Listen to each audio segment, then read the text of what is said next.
Thank you very much for joining me this morning. So this is the third in a series of webinars, um, and this really gets into the detail. There is quite a lot to get through. We're going to talk about terminology and process, and by the end of this, you won't be an expert on it, but you will hopefully there'll be terms that you've maybe seen before that you wonder what they mean, or new terms that when you see them, when you're looking at joining a procurement program, that they'll make more sense to you, and it won't be such a mystery. So, just very quickly about me, I'm a tender specialist working with brand doing. I've been involved in this area for over 10 years, including 5 years working with Capita. And I work with small companies myself to help them compose good quality tender responses and bids. And yeah, I've been doing that for quite a long time now. But this isn't about me. This is about what we can do for you. So the agenda today in the hour that we got, um, as you can see, the terminology, documents, ITT requirements, is an invitation to tender, what that looks like, evaluation methodology, and meet, which is a fascinating phrase. We'll get to what that means later. Tender timelines, which are really important, and then the jobs to be done, what ESG is, delivering social value, etc. towards the end. I'm going to try and cram in as much as possible without whizzing through this too quickly. Feel free, as always, to put something in the Q&A, especially if I've gone over something you don't quite get. However, I will attempt to leave as much time at the end for a Q&A as possible. I do have a terrible habit of overrunning, so I'm going to try really hard not to do that. Okay, so where we are now, we're looking to improve your bidding skills, so you'll understand what this is where we are. Hopefully by now you've done your online bid capability assessment, which is the form, so we all know where you are. Hopefully you've booked your one-to-one sessions, and also that you're planning to go to the first of two meet the buyer events, which, as I always stress, are so important, that there's such a valuable commodity being in the same room as these professional buyers from tier one, which is like large organizations and companies, and of course the local authority. Okay, so public sector versus private sector. This is not an exhaustive list, but it gives you an idea of the difference between the two. So public sector budgets and funding. So public sector have their budgets allocated annually. And it's all planned for the year, sometimes planned for more than 1 year, actually, in truth. Whereas a commercial business, may well do it based upon business requirements that they actually need. No doubt they will have a financial plan, but they'll be more flexible. From regulation point of view, depending on the industry, local authority and public sector are really highly regulated and legislated, as you can imagine. In most businesses, there are lower restrictions. There are some industries. I come from the energy industry originally, and that's highly regulated, but depends upon the industry that you're in. But as a general rule, there's less regulation in the private sector.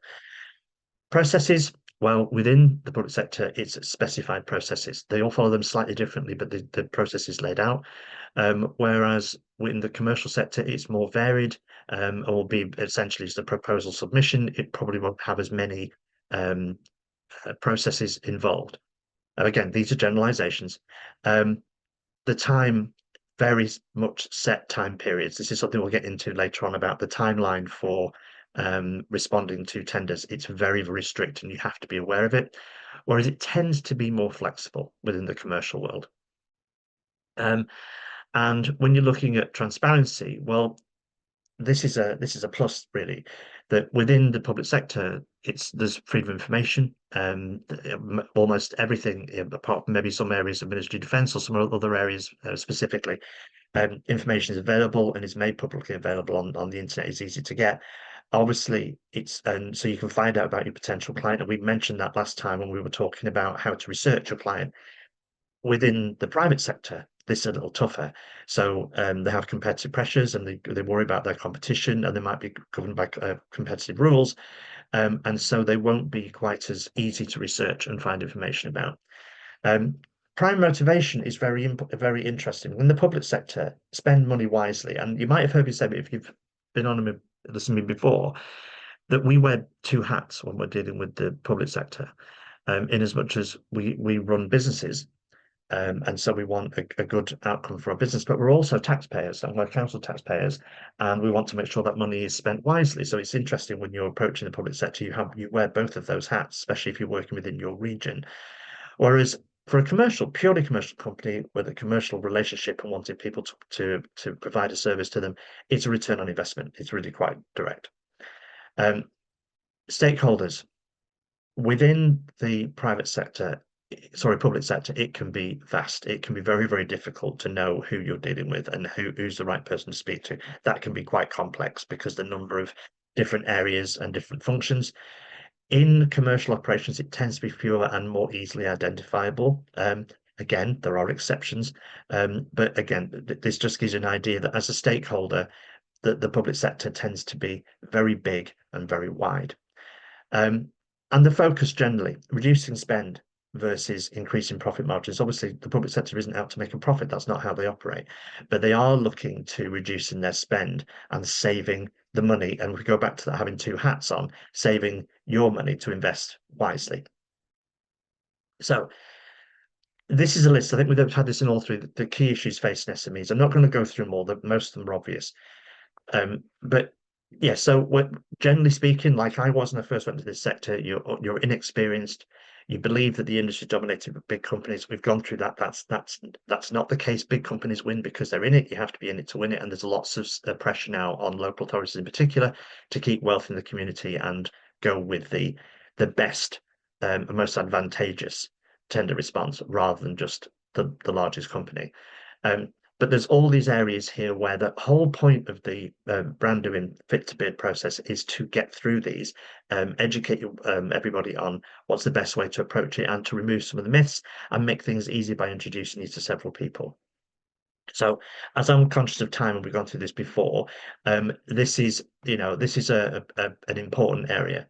Um, Right. So I've just seen Anita. This is a good question, and I should have responded to. I should have actually made this clear.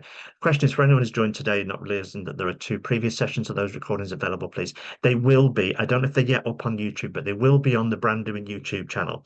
The last 2 weeks that we did, which was the foundation and the improving your bid response. If you go to YouTube and you search for brand doing and you follow the channel, those two will both be on there. Also, a whole load of previous ones are on there in both this area and in other areas. So it's really quite a valuable resource. So thank you, Anita, for asking that question. And I apologize for not pointing that out earlier. So tender terminology. These are things that you just have to get used to because there's within the public sector, this is particularly, I mean, some of this terminology is used in the private sector, but in the public sector, it's used all the time. So PQQ, pre-qualification questionnaire, that's something that everybody has to complete. And generally, it's asked about your business, about how the makeup of your business, who owns your business, who has principal control. It asks about your supply chain. It's connected to things like modern slavery rules and regulations, and your insurances, etc. So it's asking, basically making sure that you're a fit and proper company to move forward. Generally, this needs to be completed once and then you can reuse it in the public sector, but it's quite important. It's quite a searching document, but it is very important. Invitation to tender. This is the basic documentation that sets out what the requirement is, what they're looking to do, what problem are they looking to be solved, and the details around it, the timeline, the budget attached to it, etc. They don't always have budgets, but most of the time they do. It's the key document, and we'll get into more of what an ITT looks like and the kind of questions or the information they supply and the information that you're looking for. RFP, request proposal, which is a kind of the first stage of normally before a tender actually becomes live. They might ask for a proposal from several people to make it to understand what the overall tender is going to look like. Request for quotation is the lower key version of the same thing. Framework agreement and dynamic purchasing systems are similar and can be explained in one way. So these are things you can join is you respond to it much the same way as you respond to a tender, but it is a group of companies of various different functions to come together under one heading. So an example would be if there's a big infrastructure project, say like to build a new hospital, that's an example. Um, they would need all the different trades and services, and they will put a framework agreement to pull companies into that. And then there's like a call off. So frameworks are very, very valuable. Some of these frameworks last for 5, 10 years. And it doesn't guarantee that you'll be work, but it means that once you've got onto the framework agreement, then you don't have to go through any further work to actually be asked to provide a service because you provided all the information. So it's a very valuable thing. We haven't got the time in this to go into frameworks in detail. It's maybe a conversation we could take outside this if you're really interested. A dynamic purchase system is just an online digital version of the same thing. Okay, so an invitation to tender will contain mostly all these sections. An introduction, this is who we are, this is what we're looking to do, this is what our plan is, and this is what we need. The tender conditions, there will often be conditions around it that will differ from one tender to the next, but they will be very clearly laid out if there are legal parameters around it. The specification, what the supplier is looking for, what the work's be provided, and the instructions for the tender submission. This is really important. They tell you really, really clear how to submit and when. Normally, the how-to is normally join a separate portal. This will all be free, but a separate portal where you register your interest in that, you download the documents, and it will make it really clear how you're expected to respond. It will also say things like the limitations on the number of words, which is an issue on some tenders, but also it will tell you when there's a Q&A section, so you can ask questions and receive answers. What happens is you ask the question, you type a question within the portal that's answered to everybody anonymously. So you get to see the answers to your questions, but also the answers to questions that other potential bidders have asked. And again, also all anonymous. So that's really interesting information. That will have a window that will close. Once that's closed, that you'll not be able to ask any more questions. So it's really important to use that to qualify things you might not understand, or to make sure you understand what a particular section means, or what the pricing is, or whatever else. You can ask anything and expect an answer. What you can't ask for is an extension. And the reason I mentioned that is because when the cutoff date is that you have to issue your response at say 12 o'clock on this Friday at 12 o'clock, that will end. If you 1 minute past 12, your tender will not go, your response will not be carried forward. So the timelines really matter. It will ask you often for a quality tender response. So this is about the quality, this is about how you do what you do and why you do it and the processes around it.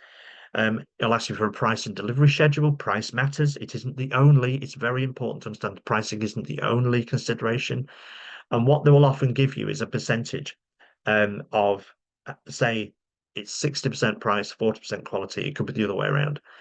Some contracts, like cleaning contracts, facility development contracts, are weighted 80% price and 20% quality. Often they're really tough ones, but it depends upon the tender. The former tender, which is a declaration designed to make sure that you're again fit and proper company, and you agree by the terms. A certificate of non-collusion, basically that you're not there's no potential of fraud going on, and a draft of proposed contract, which is what follows once you are lucky enough to, or fortunate enough to, win the tender. So a lot in there. So let's talk about, so this is going to seem a little bit negative, but it's important that you understand what you're getting into here. So assessment of suitability. If you put yourself in the shoes, if you like, of somebody who's running a tender within the local authority, making sure they work with fit and proper companies that they trust and can be trusted, bearing in mind they're spending public money, is incredibly important. So they are clear on areas where you potentially could be excluded. So that's the first. Grounds for mandatory exclusion, kind of obvious. We exclude any organisation that's guilty of any of the offences in the regulations. Do any of these grounds for rejection apply to your organisation? So these are often things such as dealing with your supply chain involves companies that are on an exclusion list. As an example, directors been guilty of fraud, all those kind of things. Really quite a serious level. And if that's the case, then you're going to be rejected straight away. And so you understand that it's really clear that there's actually potentially no point in responding. Grounds for discretionary exclusion, right? So this is where you because it's very important to be open and transparent. So if it's discretionary exclusion and you put something forward and say, right, okay, this is the situation, and then you declare it, and then it's down to the discretion of the those looking at the tender as to whether they then your tender response goes forward. So just going back to that, an example might be if there is a member of the team, the director, etc., that has a CCJ. So you declare that, and it is not guaranteed that will be an exclusion. It's not guaranteed that it wouldn't be. But the fact of the matter is, the rule is be transparent, declare, don't let them find out. If they do a loan, they potentially ask for references and they can do searches, and that will guarantee you won't go because you've not declared. So be clear, declare, and if you've got a CCJ that's been still it's been as an example has been met, but actually does stay on your record, I think, for up to 6 years, then you declare it's been met, and hopefully then it's a case of, oh, well, I've been clear, that makes no difference, so it'd be fine. But like I said, if they find out without you declaring, that could be much more of a problem. They will ask for financial information, and sometimes that information can be quite searching. And again, the reason for the request is because they want to be clear on that you are a fit and proper company, and also they want to be sure that you're still going to be around. If there's a contract for 3 years, then they want to be sure that you're still going to be around in 3 years. So it's because they don't want to reprocure, because it's an incredibly complicated and expensive thing to do.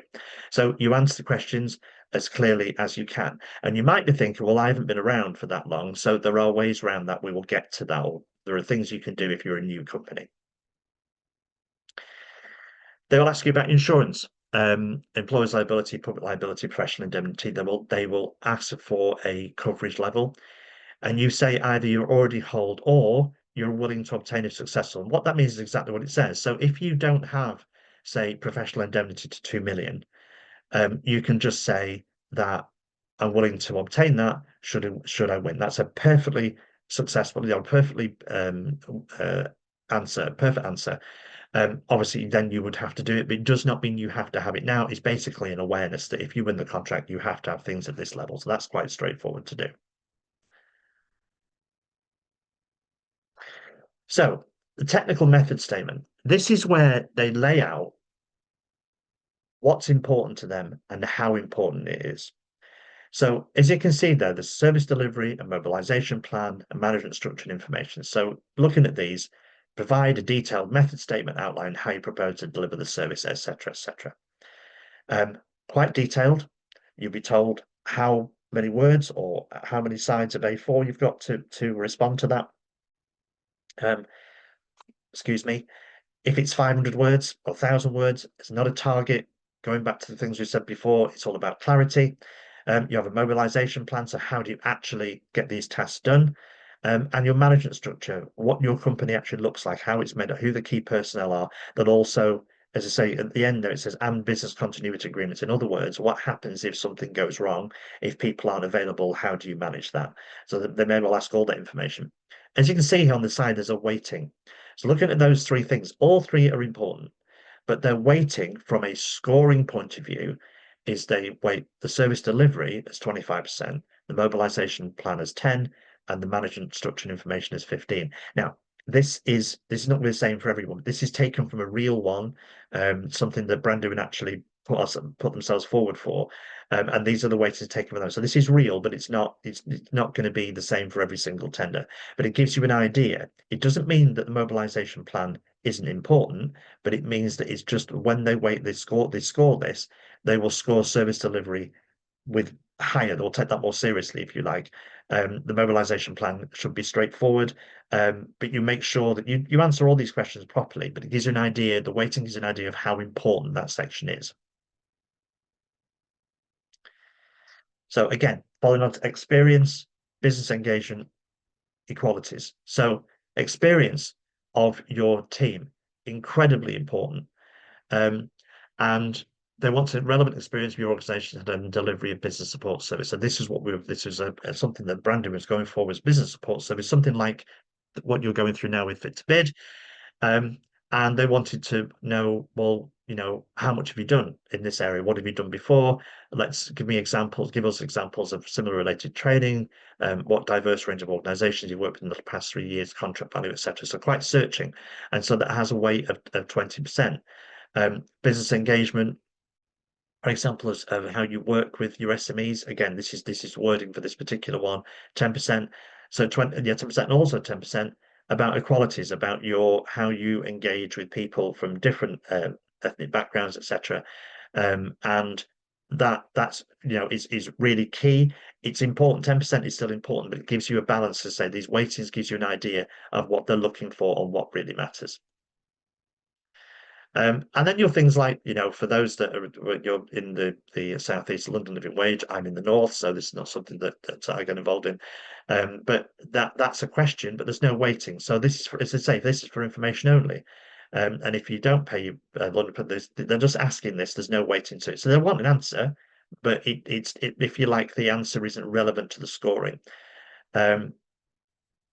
If you presently pay your London living wage or propose to for this for the contract, please set how this will bring added value. So that's interesting. So if you do that because it costs more, how is that of adding value because you're deciding to pay a London living wage? Excuse me. Not negative, but it just shows that this is for information. That's something that they actually are going to use in their scoring system. So meat, as I said before, and I did warn you we're going through. There's a lot we're going through here, so I'll just point out that when the recording is made available, it normally takes about a week. It'll be easy to go through these slides. But most economically advantageous tender. This is actually going to change to most advantageous tender because there are changes coming in around now, between now and early next year, where it's going to be changed to most advantageous tender rather than most economically advantageous tender. However, so to explain what meat means, a combination of price and quality. So as I said before, it will be made really clear that how the assessment is going to be done. That it's, say, on an example, 75% on price, 25% on quality, focus is low price, and there are some areas, and using cleaning companies as an example, it's not the quality doesn't matter, but it's the price really does matter because it's intensive, there's lots of staff involved. Other areas, 25% price, 75% quality, because what they're needing, and this happens in IT and a few other areas, or very specific industries, that the quality really does matter. The price matters, but the quality is the really big thing. And your response needs to understand that, because when you understand what the focus is, you understand what you really need to put the work into to get across. So technical evaluation uses weighted criteria. Financial evaluation calculates the relative cost, and tenders are ranked based on an aggregate, and they will tell you the formula of how they're aggregating that. Sometimes these are quite difficult to understand, some of the formulas, but the weighting overall is what you should be looking. What do we really need to focus on? We need to answer everything, but we really need to put our work in. So assessment criteria will be, as it says in that box, it'll be all these different things that you can take into account. There's many of these things that you can hit. Some, for example, they might mention that they expect environmental benefits, they expect social value to express. It will be all in the invitation to tender. So you'll be clear on the areas that you have to cover in your response, but it will cover almost all of these in that assessment criteria box. Evaluation methodology. The scoring system itself is quite straightforward. It's a 0 to 5. And for anybody that listened to talk about this before, you're aiming for 5s, obviously, but 4s and 5s, you're clearly not aiming down here. But let's talk about how you can Obviously, let's not bother about zero, because zero really you've not done anything. A one, you're just basically, this is where people or companies, and I've seen this, where they look at the response and basically they send the brochure and think that'll be enough because you're just not answering the questions, you're not giving enough information, nothing. The areas where it gets more difficult is round here. So it's acceptable or limited. So you're answering the questions, but you're not answering them fully enough. You're not providing quite enough information. And there might be three parts to a question, but actually you've read it as two. Answering the question that's being asked is it's the most basic thing. And I say it because, and it sounds really, really obvious, all you've got to do is answer the question. But I've seen so many tender responses that don't really do this. What happens is, and we all fall into this, so I can say it's from personal experience. You read the question and you answer it, given the information that you want to give in a way that's good for you, if you like. It doesn't meet what the organization needs, because what you've got to do is keep them in mind. Everything has to be about what they need rather than what you can provide, if that makes sense. It's a problem that you're going to help them solve. So it all has to be about them. And you've got to be very, very conscious of that when you answer the question. So why are they asking it? What's the reference? And if you don't understand why they're asking that question, use that Q&A time to ask questions that could just clarify this point on whatever question is question 6 on this section. What does that mean, or whatever it is, before you answer. Apart from that, though, the main thing is to read the question several times. Make sure that you understand what it is asking and what the answer is, keeping in mind the person or people that are going to read it are purely interested in how that benefits them, not in how great your company is and how good your products are. For example, your product could be your service, it could be a physical product. Um, they want to know if another phrase I think you might have heard me say before is which means that. So if you're talking about something that you do or can do, then if you have in your head the phrase and you can actually physically use it, which means that, and what follows the which means that is the benefit. What does it do that helps them? And if you respond to your questions with that kind of approach, then that's when you get to good and excellent, because what you're doing is you're answering the question and then you're elevating it to say, look, and this is how this will benefit you, that we absolutely understand what you're after, we understand the requirements, and this is how we're going to meet them and look to exceed them. And it's a subtle difference, but it actually makes a real difference to how your response jumps off the page or the screen against your opposition, or your competitors, rather, opposition, your competitors, because you're looking at a form of differentiation. The differentiation is having a response that's a score of 5 as against a score of 4 or 3. That's the principal differentiation. That's what you want to aim for here. So you want absolute excellence. So a tender response shouldn't be left to the last minute. It shouldn't be rushed. It shouldn't be done quickly. It takes time, and it normally takes a team. And even if that team, even if there's only one or two of you, you need to dedicate some time, and you also need somebody else to read through this to make sure that it hits all of that they, using the phrase, that they get it. It's always good to have somebody read through your response that isn't directly connected and gets through and go, I absolutely get that. I understand it and it reads really well, and you've answered all the questions, because you sometimes can be too close to it. But anyway, this here exceeds required standards. So you've answered the question, but you've gone that little bit further, and you've talked about things like, well, through the duration of the contract, 3 years, we would aim to improve this, improve that, constantly look for areas where we can innovate, as an example. You answer all the questions with real precision and relevance, and use clarity of language. So, like I said, if you've got 500 words to answer a question, that's not a target. If you can do it in 250 minutes, absolutely pristine, and then do it in that, because brevity wins as long as it's accurate. And the clarity of the language generally is about using less words rather than more, generally speaking, with no complex terms that aren't required, etc. So that's what you're aiming for. But the methodology that's used and the way you'll be scored is basically a 0 to 5. And whatever the outcome is, you'll be told what your score was. So a tender timetable. So on the invitation to tender, sorry, there will be really clear dates on it. you'll know when it was published. That's an interesting date, obviously a typo. When it was published, if there are site visits, example, there are sometimes, again, using cleaning contracts are always site visits, but if there's an opportunity to visit the site, if that's necessary, there'll be a clarification deadline. The clarification is this Q&A period. So there'll be a period from when this starts to maybe 2/3 of the way through the whole timetable where you can ask questions on the portal and you will receive responses back on the portal anonymously. Incredibly valuable. There are actually occasionally group calls or sometimes kind of a webinar thing. It happens rarely, but sometimes there are opportunities are there. But generally, you just use this Q&A.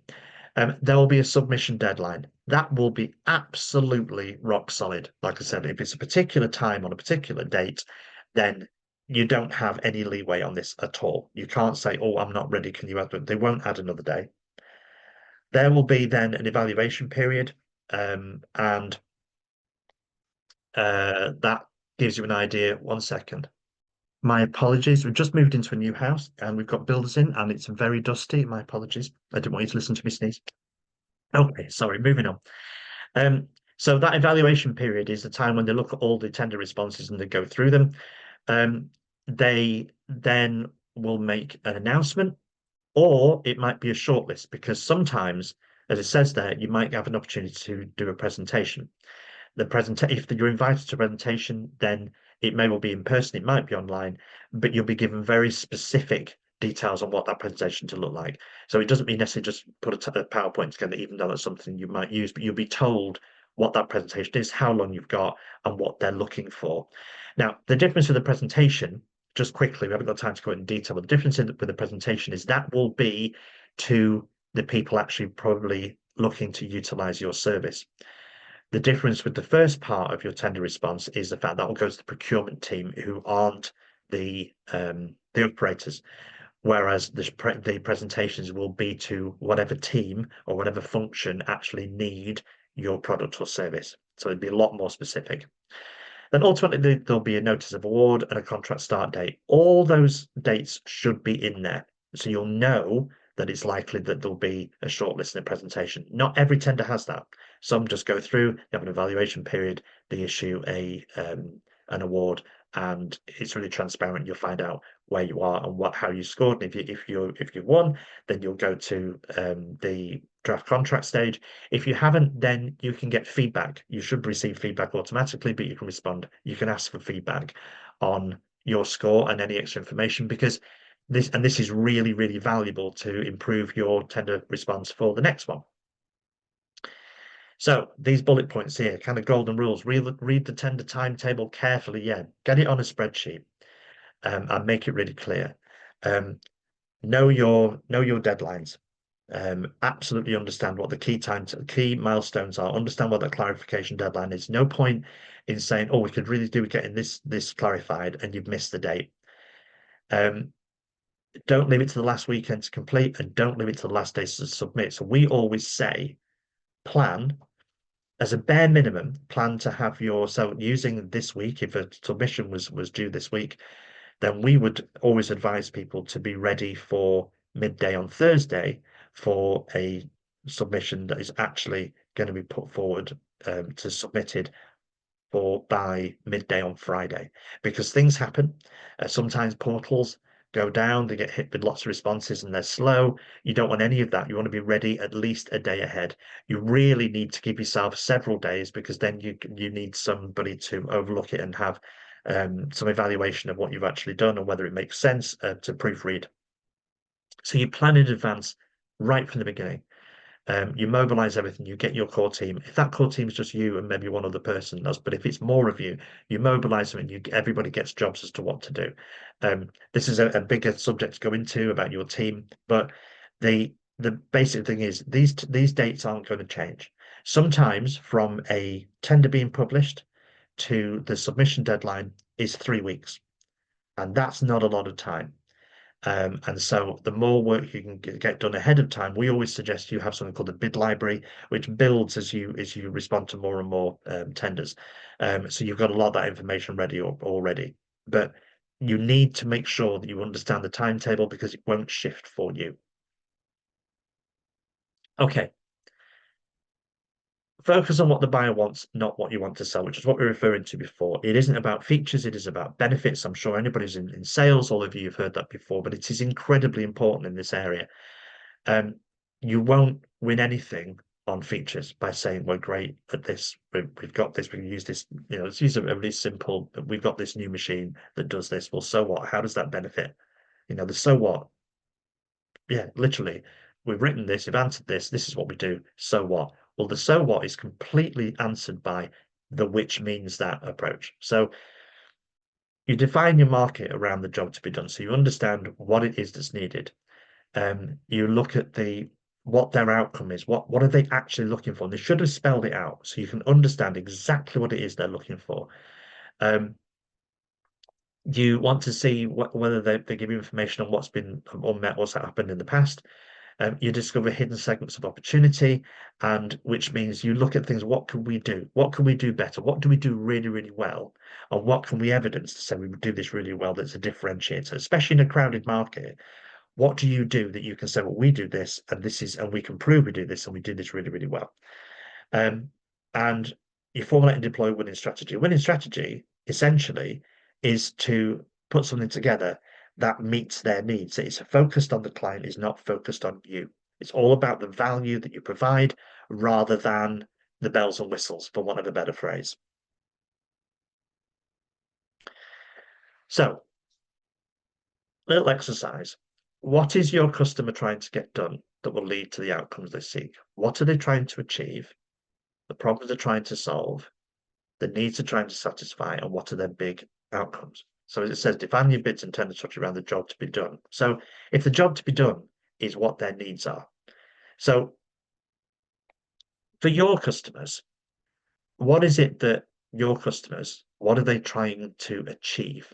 What are the outcomes that they're looking for with the customers that you currently have? What is it that if you want to throw a couple of things in the chat, or otherwise we'll pick a couple of things out.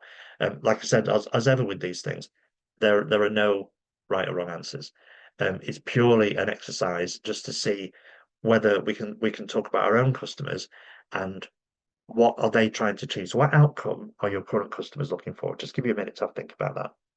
I think the basic thing here, and you don't have to put an answer, but the basic thing here is the difference between what you want to sell and the result that your customer actually wants, and they're not quite the same thing.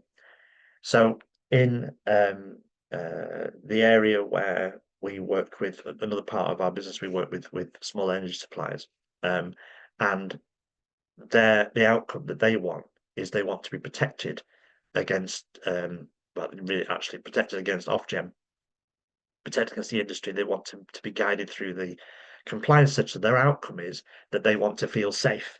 That's genuinely what they want to do. And so we as a company provide the tools and the experience and the guidance to make them feel safe so they can grow their business without worrying about compliance and regulation. That's essentially so in one part of my other business, that's what we do. So that the big outcome is their safety. So we don't sell safety, we don't describe that, we don't use that word, but that is talking to our customers. That's what they're after. And that's the difference. We sell consultancy and we sell experience and we have some products around that. And that's all great. But actually, our customers want to feel safe. And so that's the difference between the two things. So it's something we need to think about. We talked a lot over these last three about getting in the head of the client. There's no substitute for the research that you can do on the client in the public sector. So say in Watford, you look at their website and there's loads and loads of information about what they're doing now, what their plan is for the next few years, what their infrastructure programs are, what outcomes are after, what their philosophy is, what their values are, all these things. It's a huge amount of information which you can use when you're responding. And so when you look at something that's a tender for one particular area, what's the bigger picture? What is Watford as an example? What are they looking to achieve over the next and how can you help them achieve that? And once you start to think that way, it will completely change the way you respond to a tender. This is the difference between a good tender response and an excellent one. An excellent one makes them feel, you know what, this is a company we want to work for because they just get it. And it really matters because you're dealing with people here. You're not putting a CV into Indeed that is it hits a digital algorithm that looks for particular words. That might happen in the future. I do hope it doesn't happen in this one, but for now at least, this is too complicated for AI and algorithms to handle. Your response goes in front of people. And so people will read it and people need to believe that, do you know what? These are a company worth talking to. And let's really keep that in mind that there will be a single person, or be more likely a team of people that would evaluate your response.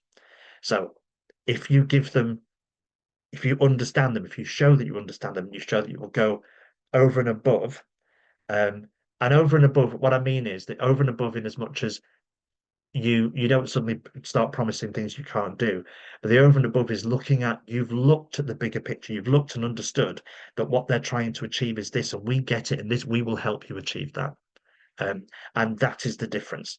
And it's an approach. And once you get it, and this hopefully this whole fit to bid program, the other areas that outside just this part of tender response will help you with this about how you sell to the public sector, but also if you use this same rigor in the private sector in your ordinary commercial clients, you will find that you will improve um, your response to bids. I mean, you're somebody said to us, "Well, I've never been involved in a tender exercise." I said, "Well, have you ever written a quote?" Well, yeah. Well, actually, in its very, very simplest form, a quote is a tender response in its very, very simplest form. But add to your quote some more value about how you're going to do things, and obviously that final number looks a great deal stronger. So something to bear in mind that there's value here both in the private and public sector. Okay, other few areas to go into. So often tenders now in the public sector, in fact, I would say all now have a reference to what's known as ESG, environmental social governance. I'm going to give you a really simple, this is a big subject, but I'm going to give you my simple interpretation of what ESG means. What it means is do no harm. So what can you as a company do to reduce your harm to potential harm to the environment, to people, and how do you govern that? Um, so they'll make it clear. So their ESG requirements, and I say any public sector tender may well say that they're interested in your environmental processes around ESG. They might have a social element, so they want to see how you're affecting the local population, but also how you look after your companies, how you pay your own pay structure within your company. Is it balanced? Is it fair? Do you have any audits? Do you what your internal controls? What the shareholder right? All those kind of things. Um, there are many. It's a really, really huge subject, and I think on here. So if we look in a bit more, so environmental, your energy usage, climate change strategy, waste reduction, biodiversity, etc., etc. How can you reduce your potential harm? Your social, about fair play, employee benefits, etc. The well-being of your employees and your supply chain really, really matters. Adhering to labour laws, an American spelling, should change that. Um, and because the thing is, ESG is a worldwide thing. I think that's probably the copy this incorrectly. But and then the governance, how do you manage that? Your risk management, your compliance, your ethical business practice, which will include things like modern slavery, etc. And is your accounting is it transparent? All those things really matter. But it made clear what they're looking for normally. So there is a guide for small businesses. I think um, I think we'll reference to it in a slide or two. There's lots of information online, but in the tender response, in the ITT, it will give you some information on what they're expecting to see and what you need to answer.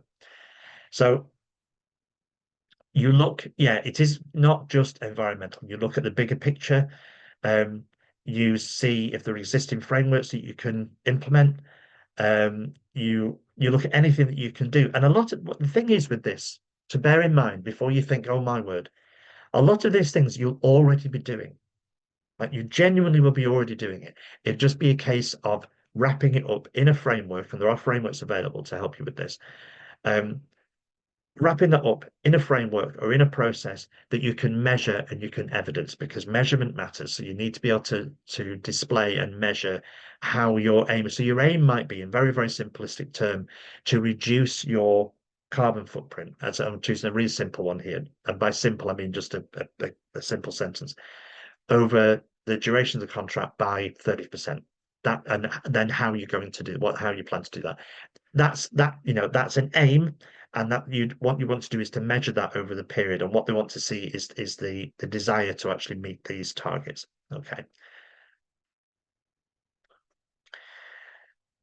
Right. Social value is, if ESG is about do no harm, then social value is about what you can do. So examples of social value. This is, and I actually think this is, I've said this before, this is a small company's superpower. This is something that's much, much easier for a small company to deliver than a large company. And from experience, tell you a very, very quick story. I used to work for Capita. Their idea of delivering social value was to plant trees. And planting trees is very expensive. It doesn't always work. It isn't always environmentally friendly. I was involved in one particular instance where um, trees were planted on some land, and they actually ruined all the irrigation on that land and had to be taken up. That wasn't really Capita's fault. They were just badly advised. But the fact is, social value works best in a geographic area. So looking at example social value, promoting local skills and employment for all. So you might look at how you can be more diverse in opportunities to employ people, from bringing people back into work, for example, looking at older people or people with disabilities or what. There's many, many, many opportunities there. How you can support the growth of responsible local businesses, your own local supply chain. If you keep your own supply chain as local as possible, that's also a benefit. Fostering healthier, safer, more resilient communities. What can you do in the community? Your environment, how can you support that? Looking for innovation on those, if you do something that actually adds real value.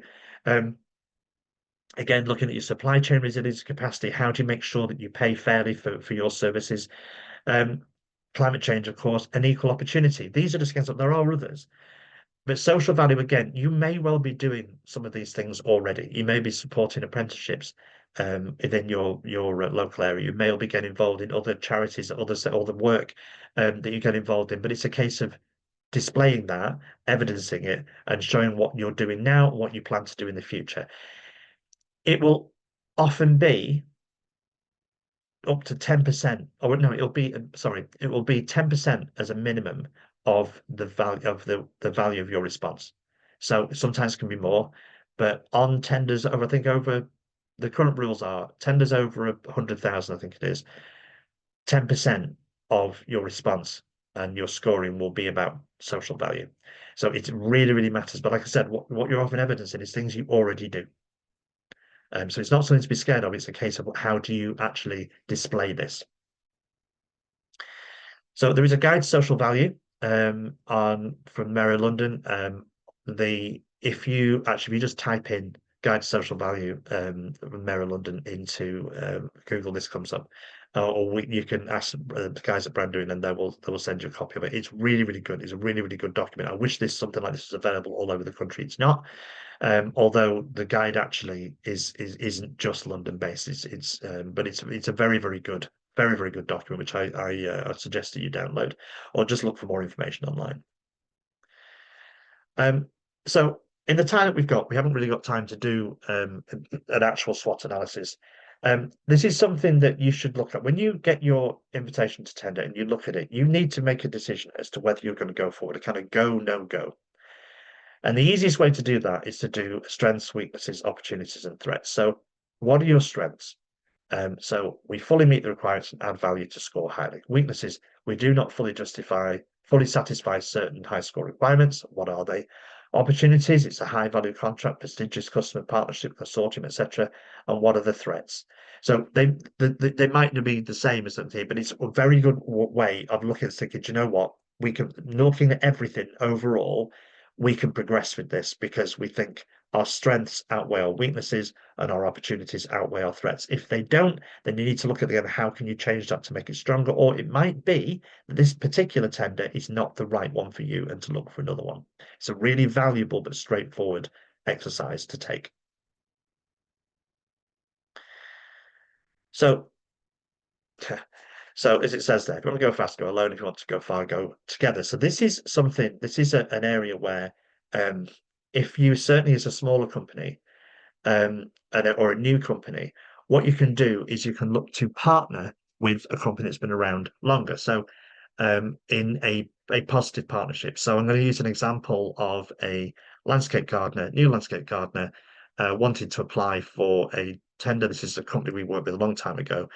And there were two areas to the contract. One was the actual landscaping, but there was also some building work that needed doing. So he was new, only been around about 18 months. And so he partnered with another company. He went and found another company and he came up with a deal where this building company had been around a lot longer. They were the lead bid, but they worked out a way of working together. So you can have a company can have as many subcontractors as they want. And this is a way of getting yourself on to win your portion of the work, even though you're a new company. Again, um, it's quite a big subject, but the point I'm making here is you can either be the lead provider and have multiple subcontractors because you can't do all the work, but you are managing it. That's perfectly fine, and it happens in the building world all the time. And the main thing I'm trying to get across to you is if that's the case, then you need to have a clear definition of how you work together as different companies, and you need to understand your legal relationship, as it says there. But you also need to understand that when the bid response is being written, because again, it's all about the bid response, that it has one author. It reads as being written by one person because it can't be, well, you write this bit, I write that bit, because it will come across as being written by two different people and will read very, very, very badly. Even if the two bits are written well, it just won't work together, again, from experience.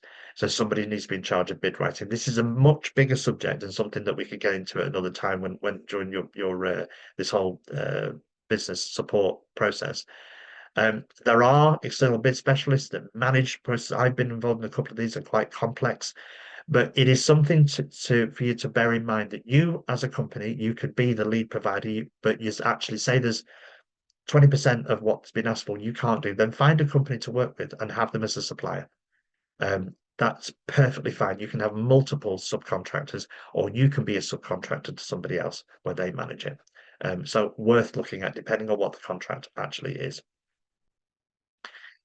Displacing existing suppliers. Well, you can look at there is information available for when contracts are coming to an end, and how successful that's been. You can see the price the contract was won previously. All this information is available online if you know where to find it, on Find a Tender on Contract Finder, and also with the changes in the law, there is a better portal coming through that makes that even easier for small companies. So you can look at all the information online and see when it is good to then go in as a rebid. And this is something you should be looking at. Again, the actual use of something like Find a Tender, the government's website, we could do a webinar just on that. And it's something we can, I'm happy to talk about outside this if you wish, but it is something, the information is there and it's something that is worth looking at. In your market, it may well be, well, look, I know, for example, that this hasn't been delivered particularly well. I think we can do a better job. So you can look at what the relationship actually looks like, that you can look at what the budget previously was. You can see which company it was that actually delivered that service and see whether you can do something better or at a better price or a better quality. So your tender journey, you start with your sector, you define your value proposition, and that'll be some part of the one-to-ones that we have with you to define what your value proposition is and how you make that attractive to the public sector. Focus your efforts where it matters. You maximize return on investment. Your subcontract for experience, absolutely. You work if that's a great thing to work with larger companies already involved in that sector, as we discussed there. You think big, but you start small. Yes, start with smaller contracts. get your experience in there. Don't necessarily look for the seven-figure contracts. Look for the smaller ones because then you've got a reputation and you've got a case study. Um, find niche opportunities. Use every opportunity you can to find your niche opportunity, which involves really good networking and it involves going to meet the buyer events. So obviously, Brand invited to two meet the buyer events, but there are meet the buyer events all over all the time, and you should make yourself available to as many of them as possible. As it says there, look for advanced notifications and meet the buyer events. Be agile and adaptive. Yeah, add your social value, your community wealth building, add in everything that makes you different and makes you a positive organization to work with. And then you ask your question, can we do it? If the answer is yes, then can we win it? And how do we win it? So how we win it is by going along all the guidance that's been given so far, plus the information you're going to get into your one-to-ones, plus the information that you're going from the other work that you're doing within this whole process. Take it all in, use as much as you can. And the fact of the matter is, I'm going to say something really, really straightforward. As a small company, it's often easy to think that, well, I don't know whether I have the right to do this. You definitely have a place at the table. There is a lot of pressure on local authorities in particular to use local companies, smaller companies, keep the wealth in the community. And so you're in a position, you're in a strong position. You just need to make sure that you stand out for all the good reasons. You can take on large companies and you can win head to head with them because your response is better, not just cheaper. It can be better than them, and you really can win against a very, very large company. It's one of the few areas where that can be done. And obviously, in other areas, it's very, very hard. But in this particular field, it can definitely be done. So just quickly, I think we've shown this slide before. You satisfy the requirements. You focus on the customer. You make sure they understand why you make sure everything's of high quality, that your solution is compelling, reads very well, priced correctly, is easy to evaluate. So it hits every mark, is easy to read, and it has evidence. So if you claim uniqueness, make sure you evidence why. If you claim capability, evidence why. Whatever your differentiators are. But I'll tell you now, the key differentiator above everything is the quality of your response. It isn't always just because it's the overall quality of your response. So it isn't just because of your evidence. It isn't just because of your compliance. It's the whole and how that's put across. That's what makes an excellent response, and they tend to win. So, as I mentioned, the previous webinars are all on the YouTube channel. I've got to 12 o'clock, and I did warn that I might just open so not very much. This is quite a resource. So go onto YouTube, type in brand doing, and there's the previous videos from this section should be in, but also similar ones with the same titles in there. They're all worth listening to. Some delivered by me, some delivered by other brand doing colleagues. The next Meet the Buyer event is 13th of November. I'm hoping to be there. I don't know whether I can at the moment, but I'm hoping to be there and meet some of these. It's so valuable. I can't tell you how valuable these are. These are really, really fantastic events to make sure just to be in the same room as these large buyers and local authority buyers is incredibly valuable to make sure you go. It's a great networking event and can really change things massively. So with that, you should have in your one-to-ones, if you've not done it yet, you'll have a top 3 action plan, which is your contract to commit to deliver, because as ever, nothing happens without action. So you have to actually do this in order to make it work. It does take work, and it is valuable. It's the reward from doing this well is can be quite impressive. It can be life-changing for a business, but the work has to be done. Hopefully, and I do realize this has been a real whistle stop, but hopefully this has given you some information. And those that have been able to attend all three, or you watch all three, you'll be armed with a lot more information. It'll be a lot less mysterious, and you'll understand that you have the right to do this, and you should be doing this as much as possible within your sector. So, just quickly, I know we've gone past 12 o'clock, and I apologize for that. I'll stick around for a couple of minutes, and then if anybody wants to put any questions in the chat, feel free. Other than that, thank you so much for being with me for the last hour. I do hope you found it interesting and useful. Like I said, I know it's a lot of information, but I'm hoping next time you see something, you see terminology like ITT, you're going to know what an invitation for to tender is, and you understand what the process is, and you understand why timelines matter, and you understand overall. Answer the question. Make sure it passes the so what test, and remember the phrase which means that, and that will stand you in good stead. So thank you so much for joining me, and I wish you well and success in all your businesses. Thank you.